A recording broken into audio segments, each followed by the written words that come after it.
আসসালামু আলাইকুম গাইস, আশা করি সকলে অনেক অনেক ভালো আছেন। আমিও ভালো আছি আপনাদের দোয়া এবং ভালোবাসায়। আজকে আমি রান্না করব দেশি হাঁস।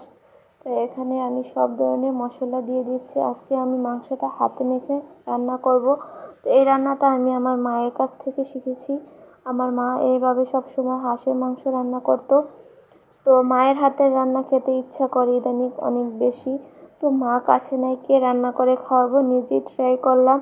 তো মায়ের মতো হবে না, মা হচ্ছে সেরা রাঁধুনি। তো মায়ের মতো হবে না, তারপরে ট্রাই করি। মায়ের রান্নাকে খুব মিস করি, মা বাবাকেও খুব মিস করি। রমজানে বাবা মায়ের কাছে থাকতে পারলাম না, একদিনের জন্য দেখা করতে পারলাম না, মায়ের হাতের রান্নাও খেতে পারলাম না।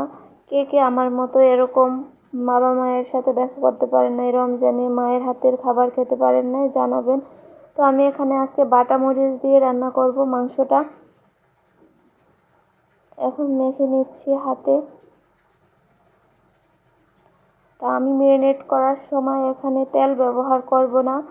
আপনারাও চাইলে তেল ব্যবহার করতে না পারেন, আমি এখানে তেল ব্যবহার করব না। যদি তেল ব্যবহার করি তাহলে মাংসের ভিতরে মশলাটা ভালোভাবে বসবে না।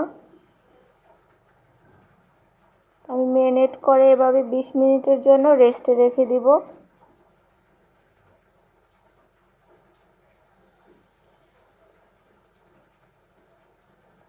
আমি এখানে প্যানে তেল বসিয়ে দিচ্ছি। তো তেলটা একটু গরম হয়ে যাচ্ছে, এই পর্যায়ে দিয়ে দিচ্ছি গরম মশলা।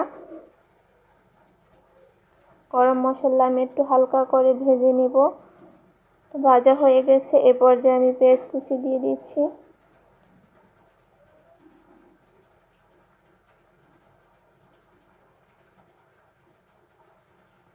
তো পেঁয়াজটা আমার ভাজা হয়ে গেছে, এখন আমি মাংসটা দিয়ে দিব। মাংসটা আমি কিছুক্ষণ তেলের ভিতরে ভেজে নিব। আমার মা বলতো সব সময়, হাঁসের মাংস যদি তেলের ভিতরে না ভাজে তাহলে একটা গন্ধ থাকে আলাদা।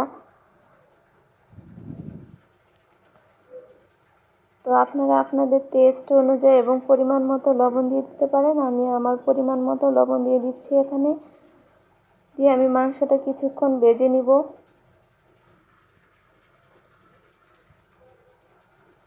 আমি অফ ক্যামেরায় কিছুক্ষণ পর পর মাংসটা নেড়ে দিচ্ছিলাম, তো নাড়া হয়ে গেছে।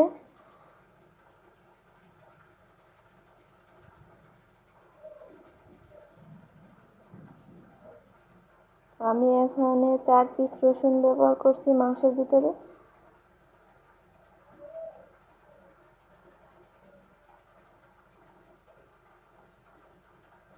মাংসের কালারটা কতটা সুন্দর আসছে, এখনই আপনারা দেখলেই বুঝতে পারেন কষানো অবস্থায় মাংসটা কতটা সুন্দর আসছে।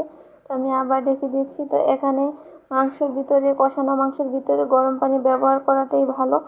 তো আমি এখানে গরম পানি ব্যবহার করছি। তো পানিটা বেশি দিব না, অল্প দিব। কষানোর সময় মাংসটা আমার সিদ্ধ হয়ে গেছে।